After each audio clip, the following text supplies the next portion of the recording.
He is one of the most well-known, well-liked, and respected comedians of our time. And at a time when so many comics need to be dirty to be funny, Bill Engvall continues to take the high road just as he always has. That road has earned him a Grammy nomination, an American Comedy Award, appearances on Letterman and Leno, and more #1 selling albums and DVDs than I can count. He even does a podcast. But 37 years ago, Bill Engvall was simply my friend. Just a young guy working as a DJ in the Dallas clubs and the MC at the Comedy Corner in Dallas, hoping to get a spot on stage. And we did have some good times. He took the leap of faith and headed west to LA looking for fame and fortune, and he found it. I'm still here talking sports. But now, 37 years later, we're together again, talking about those early days in Dallas. Now, we can't talk about all of them, but I'll do my best to keep it clean. My interview with my friend, Bill Engvall.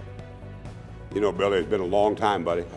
Long time. Longer than I think we need to admit to. Well, I'll admit to it because it's still some of the greatest days of my life. You know, if I'd have known back in 1980 when we first met that you're going to become this mega superstar, I'd have been a lot nicer to you. I'd have been so much nicer. You couldn't have been nicer to me, Dale. I think back, and it was funny because when I met you at the Comedy Corner, at that point I still didn't think of this would be what I thought. I'm gonna have to get a real job here pretty soon. Yeah. But it fulfilled all my job requirements. I could work at night, drink on the job, and sleep in late. It's like, but it just there's a great fondness, even like today, flying into Dallas, and you see little things that are reminders of it was just great times because I was telling somebody that at that point comedy was at such a high point that.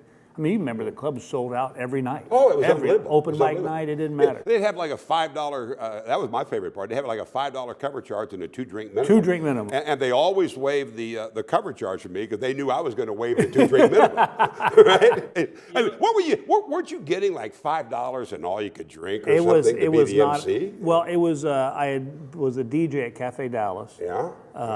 For those who don't know that, it was the disco at the time, and. A buddy of mine, I went down there, and I think I got $275 for the week. And I had to pick the comics up at the airport, MC every show, and then drop them back off at the airport. And it's still probably the best thing of my life because I got to learn from the best. Seinfeld, Shandling, Leno, Saget, all these guys. There's just so many memories of hanging out with you and, I'd still, to this day, still the greatest laugh ever. I was your designated laugher. If there was an award for laughter, you get it. I was your designated laugher. I mean, you're doing just the MC bit. And by the way, you probably saw my same show a bazillion times because I wasn't writing a whole lot of new material. But I've said this forever. I mean, you're like George Burns and I'm Jack Benny. And whatever you say, it just cracks me up. And it has for 37 years. I mean, I walk in, you're the MC, basically, in your first deal. You just get up there, introduce the real comics. And then you called me, and you said, hey, I need you. They're going to let me do like 15 minutes. And I said, I'll be there. And I start laughing, and you're on a roll. And then it just kept going. And the next thing you know, you're getting ready to go to L.A., and everything changed. But, I mean, it didn't ever occur to me that 37 years later, I'm pretty happy with what I've done. I'm not you, but I'm pretty happy with what I've done. And I love you, but I never thought you'd be here either, quite Buddy, honestly. you're not alone in that. I didn't think I'd be here. I don't know, it was something clicked. It was, I think probably the smartest thing I ever started doing was started working clean. And that has gotten me further than... Why did you work clean? Because, I mean, you're not always the cleanest guy I know. No, well, I had a great review one time. A guy said, I just watched the cleanest dirty show I've ever seen in my life. But Leno told me something years ago. I remember Leno came in and... Jay. Yeah. And Jay had he said two things to me. I was driving him back to the airport after his shows. And he said, Bill, don't ever do jokes about things you don't know about. Like, it'd be silly for me to do fat jokes or drug jokes, because I don't do them. I've never been overweight, too overweight. And then I remember he had a handful of tickets, of airline tickets, and I was dropping, and DFW was just barely open. And I said, hey, Jay, if you ever need an opening act, I'd love to. he looked at me, he said, you don't want to be my opening act. He said, you're going to be okay on this. And those guys pull me along, and now I feel like it's my job to turn around when I see a good young comic and go, hey, you should do this and that. You know, the other side of this is, you remember Greg Aiello was yeah. Cowboys public relations, and now he's the commissioner's right-hand guy. And he had a great line about me one time, and he said, Dale Hansen is a frustrated stand-up comic in a fat sportscaster's body. And he called me and said, I hope I didn't offend you. And I said, no, it's brilliant. You hit the nail on the head. but here's my point about this. I really, as you well know, I've always been a bit of that frustrated stand-up comic. But when I went to the Comedy Corner, and I saw Jerry Seinfeld, and I saw Eddie Murphy, and I saw Bob Saget, and quite honestly, when I saw you, I went, I better go back and work on those ball scores and highlights. But it discouraged me. But it encouraged you. Oh yeah, I don't know what it is that about. First off, I love making people laugh. I wasn't a jock. It's the best thing in the world. Yeah, it's the best thing in the world. Especially this day and age. But it just, there's something about being on stage and you're with the audience and everybody's rolling, and it's just. There's no drug like it. There's nothing to compare to it. You remember the night Joe Piscopo came in, and of course he starts off, and it was big sketch comic on Saturday Night Live. Doing the Frank Sinatra thing. It was fabulous, and place is jammed. And he starts off basically saying, I'm not very good at this. And I'm like, even I know that's a horrible thing to say. And then he says, but I brought a young kid with me. He's only 18 years old, and you don't know him. But someday you will. And we sat there till what, 2:45 in the morning listening to some 18-year-old kid named Eddie Murphy? Yep, I'll never forget that night. It was just like, I tell you what's funny about that night that I remember. Bobby Wygant was the entertainment. She was Dallas. Yeah. Dallas-Fort Worth, really. And she was there interviewing him. I remember saying to Bobby, I said, I'll know I've made it when you interview me. And sure enough, years later, I got an interview by Bobby Wygant, and I told him that exact story. Well, I'm not Bobby Wygant, but that's the best. Listen, when they called me and said, Dale Hansen wants you to be on his show, I was like, just pick the date, because you're one of my dear friends. You and I are like that are like brothers that may not see each other for 10 years, but pick up like it was yesterday. I can remember being at the club, and there's Tony Dorsett, Butch Johnson, Ken Norton. I mean, it's like, and as a Cowboy fan, you're just Bob Bruning, the middle linebacker, was sitting there. Oh my God. And these people just come in, and you're just like, we're like rubbing elbows with them. I'm like, oh my God, look who's sitting right here. It was fun. It was fun times. Good God, I can't believe we both lived through it, but it was fun.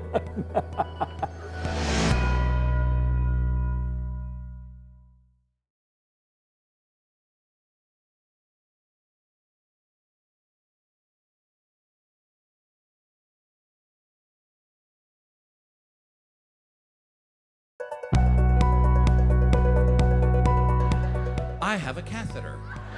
Well, how long do I have to have this? Shields are coming to take it out today. And as if on cue, the door opens and in walks this 24-year-old brown-haired lady nurse named Christy. And Christy walks in and she goes, "Hi, Mr. Engvall, big fan." Yeah, you were talking about how we survived tonight. Dallas was different. Oh, it was way different, yeah. And both of us. I'm not denying that alcohol didn't fuel some of our humor in those days. I lived at the Village Apartments where every weekend the apartment sponsored a humongous keg party that started in the afternoon. As an incentive to live in their apartment. And then somehow we end up on Lower Greenville, at 4 in. Let me move you. Have you seen the Netflix special that Jerry Seinfeld has out right now? Mm-hmm. Dating how it all started for him.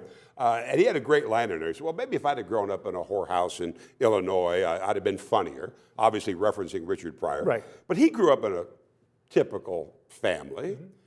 You did too, right? I grew up in a very normal, in fact, I wrote a book called Just a Guy, and the reason I wrote it was, it's basically zero to where I am now. It just said that, not everybody was beaten and had drug abusive parents. It's like, my dad is very funny, and I got my whole family's very funny. And so I think that's kind of one of the things that people for lack of a better, turned on to me was that I talked about that. I always know I've written a good joke when I see this. That's you. Yeah. You know, the husband They and all wife. relate to Yeah. it. And so the decision, I wish I could take credit for the decision to be clean, but for some reason it just clicked in that all of a sudden now, I looked at guys like Bob Newhart and unfortunately Bill Cosby. I hate that his career is ending this way, but he was funny. as a comedian, yeah. As a comedian, he was funny. And clean and, oh my God, Dale, I got passed over for every HBO one night stand because they go, you're not urban enough, you're not dirty enough. And here I am now doing it almost 40 years later. So. Yeah, you were ahead of your time. I don't know if I'd say time was trying to catch up. But you know, I was intrigued. Your dad's a doctor. You were actually thinking about being a teacher at one time. An incredibly noble profession. And now you travel around the country making people laugh. What did Dad, the doctor, say when he realized where his son's real goals in life were taking him? This is going to shock. He actually looked at me and said, I've always wanted to do that. Really? He said, I'd love to do what you're doing. And I was like, why?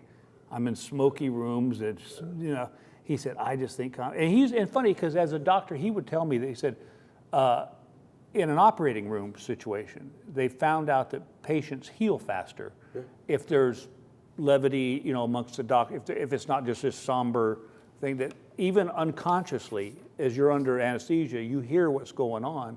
And he said patients tend to heal better and faster if it's a light, you know, operating room. I had a spinal surgery, and my doctor walked in at 6 in the morning, acted like he was so hungover he couldn't see straight, and dropped the tray. And I start laughing as I'm, going under. And I think it's true. The class clown, I'm assuming? Were you? I was not really the class clown. I was more the instigator. I was scared of getting caught. So what I would do is I would get my buddies to do it. But I had a teacher at Richardson High School. Her name was Bobby Brown. And she was, at the time, I was probably 15, 16. And she was probably, 28, 27, but just pretty and young. But she, like if we had to do a project, she'd say, you can do a paper, you can do a skit, you can do a video. And she kind of, I think, unknowingly pushed me into stand-up because I always chose the performance. And it was always one of those things that I loved it. There was I wanted to be an actor.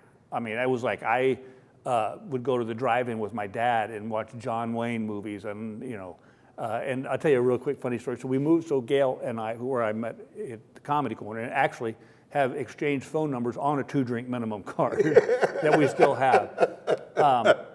We moved to LA, she's 8 months pregnant. And at that time, I thought, if you want to be an actor, you just call yourself an actor. I didn't know you need to go to class and learn this.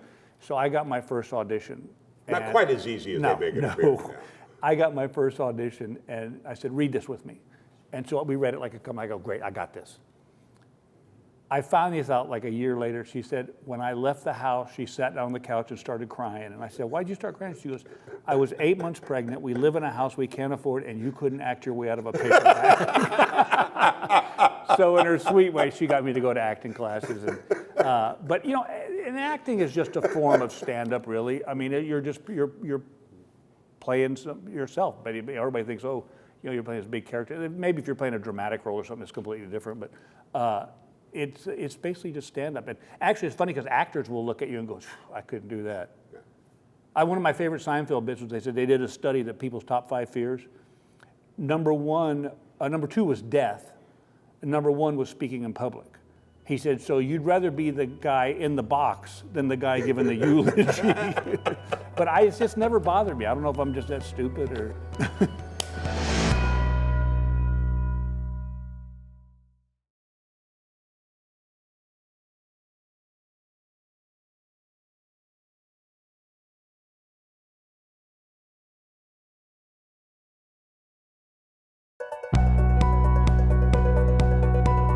Watch those animal shows on the National Geographic Channel, and I was that wounded gazelle at the back of the herd that was just kind of limping along, and you're like, oh God, the cheetah's gonna get him, it's gonna get him, and I'd fall and the cheetah'd run by me like, damn it, where'd he go, You know, Billy, I mentioned a moment ago about the Jerry Seinfeld's Netflix show, and there was a big part in that show talking about how he created everything he did. Right. What's your process? How do you put your act together? God, Dale, I wish I could tell you that I wrote everything down and. You don't have files and files and files. No, I have probably lost 3 albums worth of material just because I don't write it down. For me, it really has to be, and I hate to, just not the term I would use normally, but it's just got to be organic. It's got to just happen. And like that's why I really can't have people write for me because I go, well, I didn't think of that. My kind of guidelines are, I want to do things on stage that someone can say, I've done that, or that happened to me. And then now it becomes a personal thing with us, which, one of my favorite jokes ever in the world is when I talk about that recently, because as comedians, when we get an idea, we don't really think it through. We just roll with it. And where we live now, there's like a 20-acre plot of woods behind our house, and then there's another neighborhood on the side of that, but I don't know those folks. Well, my neighbor puts a game camera out in the woods and takes pictures of the deer and whatever and posts it on Facebook. Go ahead, I love it. Go ahead. So I thought it'd be funny if I got a Bigfoot outfit and walked in front of his camera. Well, I went down to the costume shop and they didn't have a Bigfoot outfit, but they had a movie quality Batman outfit, and I thought this is a sign from God. So I buy this outfit and I want to do it at night so the picture's kind of grainy. Oh, you must be a great neighbor. Oh, God. And so I get out in the woods. And by the way, Gail the whole time was like, what are you doing? I go, this is going to be great. So I get out in the woods where it's pitch black, and all of a sudden the thought occurs to me, I don't really know where this guy's camera is. So now I'm just a grown man dressed like Batman walking through the woods at 10 o'clock at night. This is a news story waiting to happen. yeah, if you don't get shot. Yeah. Right now I'm working on the show in the sense of I want you to know more about me when you leave than when you got there. You know, like you've seen artists where you go, well, that was a good show, but I don't know anything about him. Yeah. I try to let them know this is who I am. You know, I'm the guy that used to go to North Park Mall. You know. Now, again, I'm sure you embellish it on occasion, but it is Bill Engvall's life that you're talking about on that stage. Yeah. Well, do you parse the words? Like I've heard a lot of comedians say that. Well, I've got to make sure the "is" comes in here, and it changes nightly.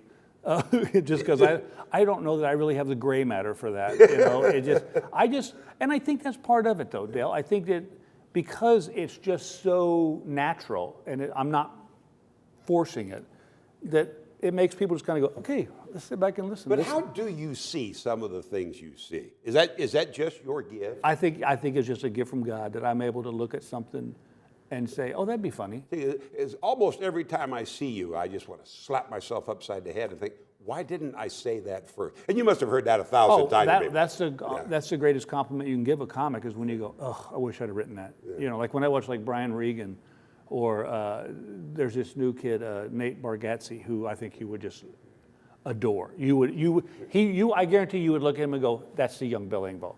Really? Not because we're similar, but because he's just. Because Brian Regan, you mentioned, just lays me out too. Yeah, Regan. And Regan's one of those guys that I watch his show and I go, oh, it was right there and I didn't see it. You know, but that's what makes comedy great.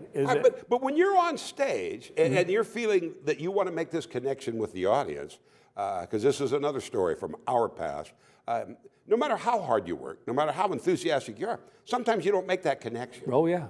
You remember I called you after a banquet one time, and I just died. And I had what I thought was a pretty good routine. And I called you to say, what? It was funny last Friday, and this Friday, every kid stared at me. And your line was, hey, welcome to my world. Yeah, you know, some nights. I kill in Peoria, and I die in Cleveland, and I kill them in Chicago. And how do you get through that? You just, I think it's just the love of it. Like, do you ever question the material? Like, no. Well, of course, you always question the material when you're, like, I remember one time in Dallas, I had done a show, and it would just slayed them in my time slot. And this lady came up, and I had been doing comedy maybe a month. And this lady came up, she goes, I want you to play our convention. I said, yeah. She goes, it pays $300. That was more than I ever made in my life. I was like, I'm in. Where are you going to spend all that money? So she gave me the directions, and I showed up, and it was a quarter-mile dirt track speedway awards banquet. There's tables set up. Kids are drinking beer. there's a little 3-piece country band, and the woman who hired me is hammered. And she goes, "You're going up after the band." I went, "Okay, great." I'm still thinking it's $300, you know. And so the band finishes, and this guy walks up and goes, "Here's a comedian." No name, no nothing. And I did one joke, and a guy in the front row goes, I said, "Thank you very much." I walked back. The woman goes, "You were great." You were fantastic. Gave me the check. I drove straight to the bank at North Park, cashed it. But with your crowd, well, certainly I wouldn't think now, but early on, do you have to deal with hecklers a lot? You know what? Yeah, heckling is something. Well, what is that with hecklers? I've never understood. What empowers them to be an idiot? Why would you pay money to come? But I'll tell you what I think it is. Because comedy is so personal. You know, it's if you go to hear a band and they play a song you don't like, maybe there'll be another one coming up I like. Comedy, if they don't like a joke, they don't like you, they don't like the way you think. And the other thing is, this is what's really bizarre, is I've had shows where I see a man and a woman sitting together. If the woman is laughing really hard, this is the guy. It's like, dude, I'm not hitting on your girlfriend. I'm just doing my job. Yeah. You know, but so they think that. Yeah, I think a lot of times heckling people think they're like, oh, I'm helping him out. No, you're really not. You know, I don't go to my mechanic and go, "I want you to let me get in there. I can fix that for you." You know, it just. But fortunately, knock on wood, now I just deal with them like I deal with kids. I just go, "Shut up." You don't have to mess with. You don't have to have the clever comeback. No, anymore. I don't. I never was good at that because I always felt like if I start being clever and being. Now I've just opened. Now it's who can be funnier. And here's the thing you gotta be careful of with hecklers. Sometimes they are funny. And that's hell, man. When you get a heckler that's hip and good and funny, you might as well just say goodnight.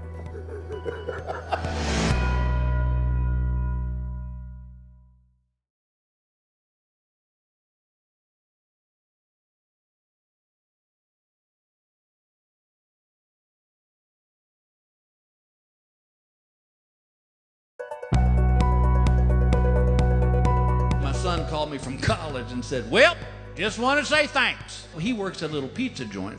He's got Dancing with the Stars on the big screen TVs. And one of the frat guys goes, "Hey man, can you turn that mess off and put on football?" And he said, before I could stop my mouth, the words shot out, "Not till my dad's done dancing." Let me pick this thing up with what happened to us in the 80s. We actually had a conversation, and the lovely Mrs. Hansen and I were talking about this morning.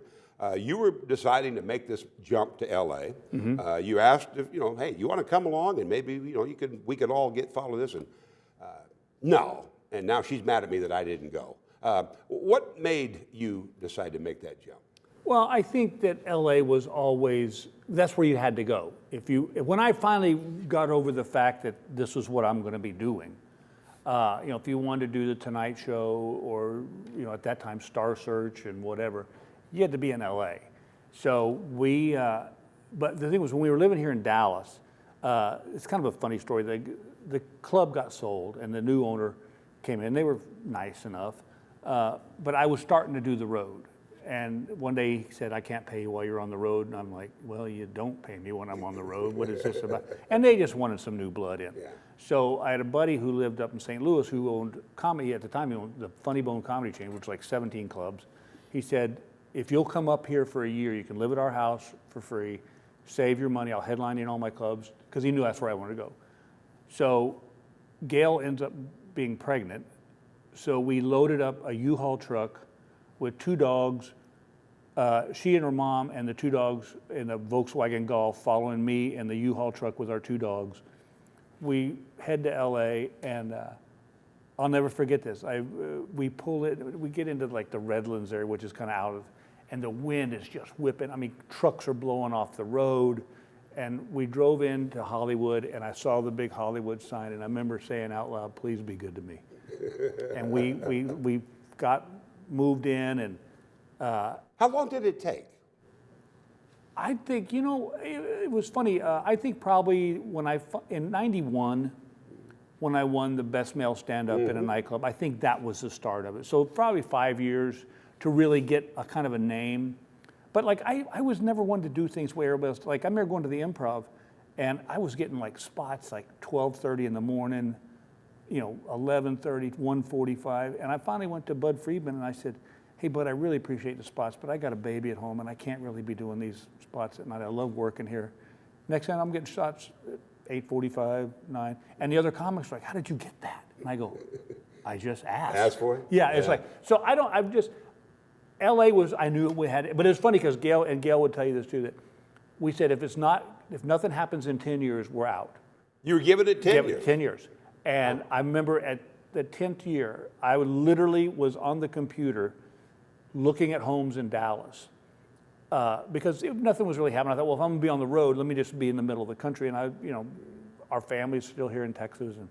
And then I got the Designing Women show. Then I got the Foxworthy. It just started snowballing. I got cast on the Foxworthy show.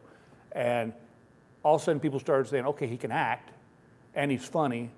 So I started getting roles. And then, Boy, I thought they were saying you were funny. Nobody was saying you could act. No, I did go, Gail got me to go to acting class. And so then another 10 years would go by.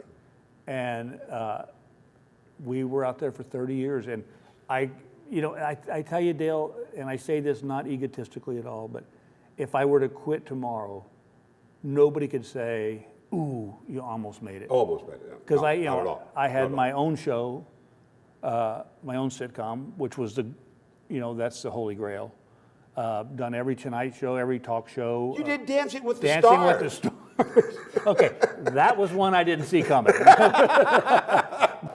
But you know what's funny is the reason I made it to the finals, and by the way, I'm still the only comedian and oldest guy to ever get to the finals. Because of your dancing? No, because I figured out what it was.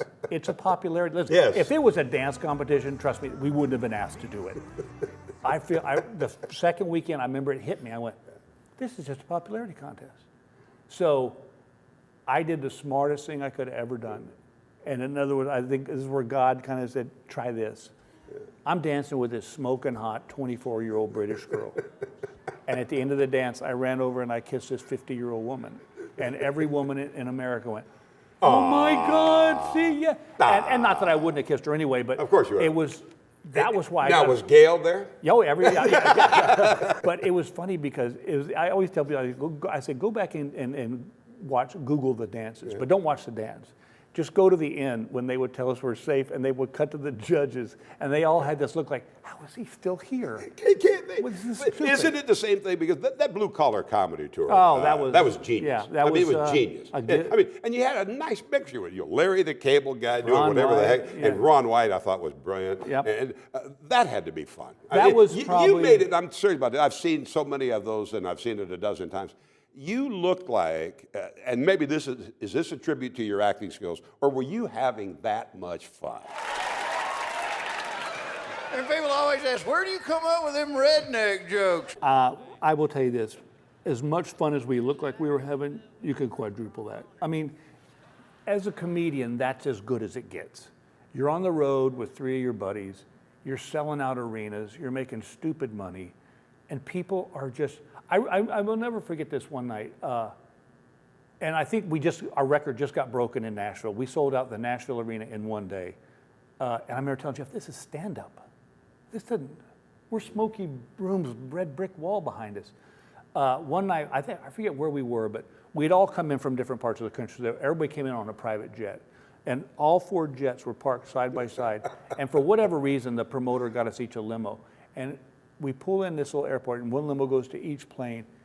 And I got out, and I looked at Jeff, and I go, this is as close to being a rock star as we're ever going to get. And the thing was about that thing, I think that made that show so good, was you had to be on your A game every night.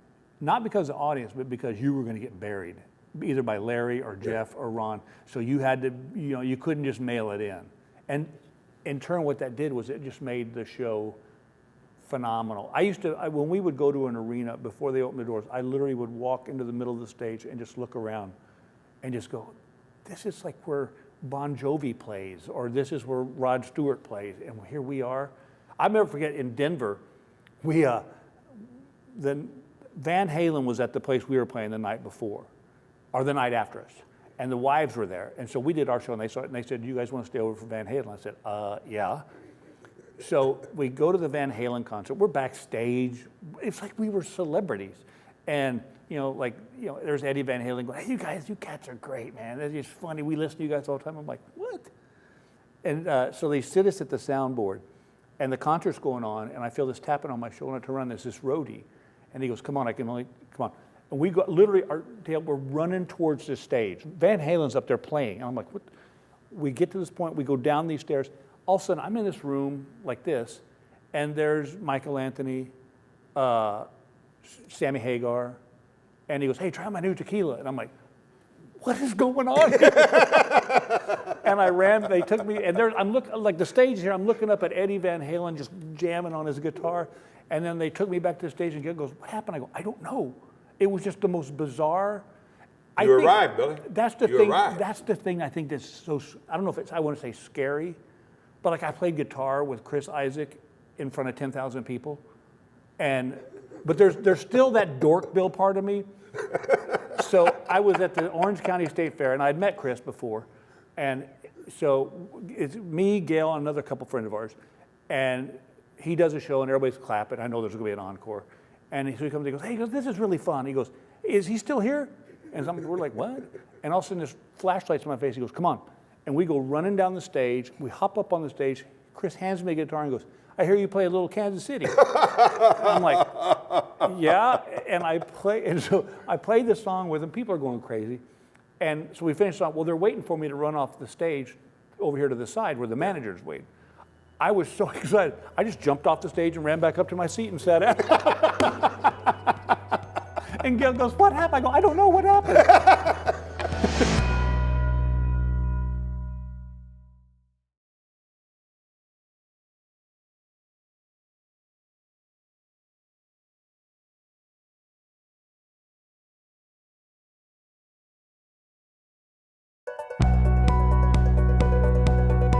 I said, Doc, you got to write me a prescription to help me sleep at night. He said, Bill, I never thought I'd say this in my medical career.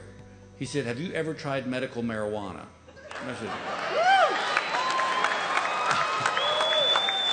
I said, Doc, I've never even tried unmedical marijuana. How much time do you spend on the road now? Oh, I've cut back. I'm still doing about 60, 70 dates a year. That's cutting back? Well, there was a time where it was probably 90 to 100 dates a year. But I just turned 60, and it's still fun, but the traveling takes it out of me more than it used to. But I got to be honest with you, I still love when I'm on stage, and it just amazes me that people will pay money to hear what I have to say. And I think if I ever lose that, then it's time to quit. Yeah, yeah. It's I think without question. I don't want to ever be. I don't want to ever have someone come to my show and go, ugh. As much as I love George Carlin, towards the end, he just kind of became a little bit grouchy, a little bit. And I didn't want to do that, but I still, someone told me one, they said the best years of your life are 60 to 70. No, they're not. They're not. Okay, great. There we go. No, I don't know who your philosopher is, but but go ahead. Let's act like they are. But I want to do things with Gail, because I got to tell you something. She has put up with more. There was literally early on. I'd be gone 3 and 4 weeks at a time, in a row, and never come home. And she raised the kids, and we did. And so now our lives are at this point where we have this beautiful home in Park City, and we love doing things. We ride horses. We go hiking or camping or whatever. Yeah, not the Park Cities here in Dallas. No. Park City, Park Utah. Cities here in Dallas are awesome, but they're not quite. They're not Utah. Yeah, they're not Utah. But so I want to enjoy the time. Well, did you miss time with your kids? Dale, do you regret it? There's a part of me that does regret it. I miss both my kids walking and talking for the first time. You don't get that back. But I tell you what's funny, out of that, like that old phrase, out of the mouths of babes. One day I had this kind of premonition, or not this awakening, and I told both the kids, I said, listen, I'm really sorry that I missed this and this and this and this. And my son literally looked at me and said, it's your job. And I think sometimes maybe we put a little more into make it worse than it really is, because they know what I do. It wasn't like I just started doing it. I've been doing it long before they got there. But yeah, there's parts I regret, Dale, of missing things and, being on the road and you're in a hotel and you're looking at the phone and just going, God, what am I doing here? And, or like you said, you may have had one of those shows that just didn't, television wasn't happening. And it's like my manager always said, he says, you got to stay in the game though. As long as you're in the game, people will, and I'm at that point now in my career that would I love to do TV again? You bet. But I'm done jumping through the hoops. If you want to give me a show, great. You know what I can do. I'm not going to stand in front of a white wall going, okay, so, hey, Bob, I'm not going to do that anymore. It's like, you give me the job, I'll do the show for you. And it's interesting because things now, all of a sudden, it's like when you tell LA no, they're like, well, wait a minute. Yeah, how can you? Then we're just going to give you the job. Take that. But this isn't my Oprah thing trying to make you cry here. No.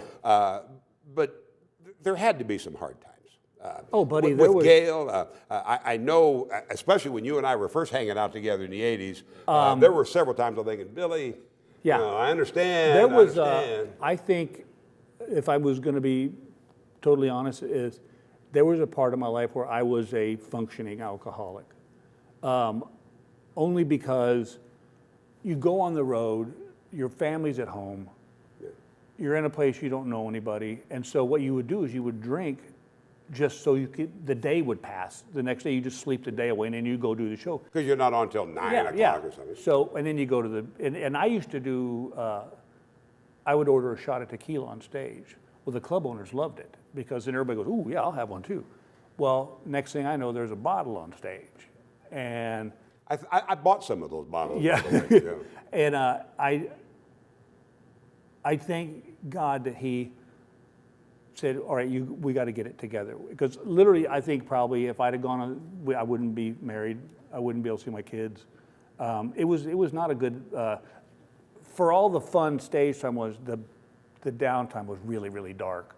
And it was either get it together or maybe end up dead. I've had several friends that have ended up dead on the road. Well, and I know the drill, but at the same time, if you hadn't stayed married to the lovely Gail and you didn't have the kids, my career would be over. Well, you got no act. No, I got no act. You got no act. I always said, if do the kids, or does Gail ever I believe that was a little too close to home? Yeah, I get that sometimes. If it wasn't for Gail, all I'd own is a broke down Corvette and an empty bag of weed. That's all I'd have. That would be it. That would be my whole, there you go, son, there's your dowry. Just kind of click the engine, it'll turn over.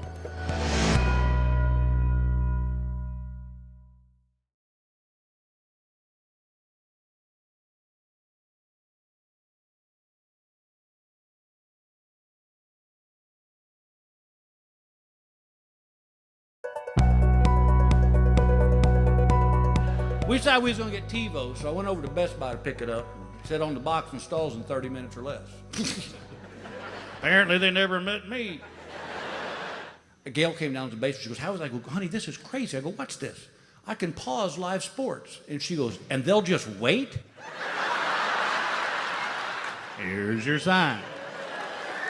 I want to do this big finish with you and talk again about what you were saying earlier about that. What was it, 91, I believe? 91. When you got the American Stand-Up Comedy Award. Yeah, they had. That's when you had to know, because there's some big names. There was some huge names in that. And it was the best male stand-up in a nightclub, and they had just started this award show called the Comedy Awards.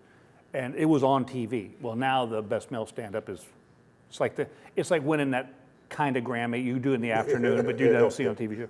But I was up against George Wallace, Rich Scheidner, Rich Jenny, Will Durst, guys that I respected. And when Joan Rivers walked up, and Gail and I were sitting, we got dressed up and we're sitting there, there was never a thought of, we might win this. It was like, well, we got a limo ride and she got to get dressed up. And Joan Rivers announced my name. And I tell people to this day, Gail and I had that look on our face that you only see when they interview trailer park people about an alien landing in there. Because we were both like, and she's like, go, go. And I walk up there, and Joan Rivers says, congratulations, and hands me the trophy. And I turned to the audience, and I looked, and I said, I know you guys are all out there thinking, Bill who? But that was one of the proudest moments, because I was more proud of that award because it was the first year that the public had got to vote, as opposed to just a committee voting. But that's like what you were saying a moment ago about the Dancing with the Stars. I was the You've people's always guy. had. I mean, I think your stuff is sharp, and I mean your stuff is smart. Apparently, You've haven't seen my show lately. Yeah, but you've always had that ability to connect with the audience. Well, thank you. And those who can do, and those who can't, wish they could. Yeah, I had a kid the other day. This is when we were talking about earlier. He said, he was opening for me, and he said, he goes, I just got to tell you that when I was 9, my dad gave me your Here's Your Sign CD. I was like, go to hell. Where did that come from? Here's Your Sign, the bit used to be About people being stupid. and I felt like they should be slapped. But then one day Gail If said, only we knew. Yeah. If only we knew. one day Gail said, you don't look like the kind of guy that walks around slapping people. So I was in Omaha, Nebraska at the Funny Bone, and that was the time you were there for a week. And I came with this idea of this sign that just said, I'm stupid. And, you know, people had to wear them, then you wouldn't rely on them. You know, you would just say, oh, so never mind. And I used to sell these signs for $1 a piece or 2 for $5 at the end of the show. And then I'd go home, and I'd come home with $200 or $300 in ones, and Gail would go to the bank. One day she came back and she goes, all right, you got to stop selling the signs. And I said, why? And she said, because everybody at the bank thinks I'm a topless dancer. Walking in with dollar bills, a bag of bills. But a good one. But you said, I mean, that became the album that Who knew? went platinum with everything. It was funny I when- mean, did you know when you came up with that concept that No. this is my ticket? No. This will be my catchphrase forever? I honestly, it's a great story for me. When we released the album, Here's Your Sign, the only person I'd ever had to compare myself to was Foxworthy, who would just hit through the atmosphere. We released the album, Dale, it sold 100 copies across the country. And I was like, what the hell? Well, nobody knew who I was. Then we released the song with Travis Tritt, and it literally went from 100 albums to 10,000. I mean, it was the #1 song on the country charts for 8 weeks in a row. And I get comedians ask me, how do I write that catchphrase? I go, you don't write it. The audience decides. And for whatever reason, they just picked, I think because everybody's done it. Everybody's asked something stupid before, you know, not stupid, but they go, oh, I shouldn't have asked that, you know. And I remember to this day, the first one I ever did was that I was going to see my parents down in Temple. And I pulled into a gas station. I had a flat tire, and I pulled into the gas station. The guy walks out and looks at my tire, looks at me and says, tire go flat? And I remember saying, no, the other 3 just swelled right up on me. Here's your sign. Here's your sign. My favorite one of all of them, though, was You're tired. that I did a show was doing a show for this company. And they wanted to be a surprise to the employees that I was the entertainment. So they flew me in the night before the show into this little resort airstrip at night on this little tiny airplane. This is some guy's plane. And when we land on the runway at night, we hit a deer with the airplane. So and it broke the propeller. We kind of skidded off the runway. And I called Gail and I said, you're not going to believe this. I said, we just hit a deer with our airplane. And she goes, oh no. Wait, were you on the ground? And I said, nope, Santa was making one last run. Here's your sign. Do the one before we have to wrap this up. My favorite is at the Majestic Theater. Mm-hmm. You're playing. I've got tickets about 15 rows back. And my favorite part of this was because you made me laugh so loud, as I always do. God, you're going to make me remember a bit. And, well, it was about, I wish I could change my outlook on life. I wish I was a news anchor. Do you remember this? I'll do it for you. Because I am. Oh, yes, I do. Okay. There you go. Yeah, it will go. You could literally, because they literally do stuff like this, they go. Oh, they do. Today, 8 people in Addison were killed when a bus went out of control.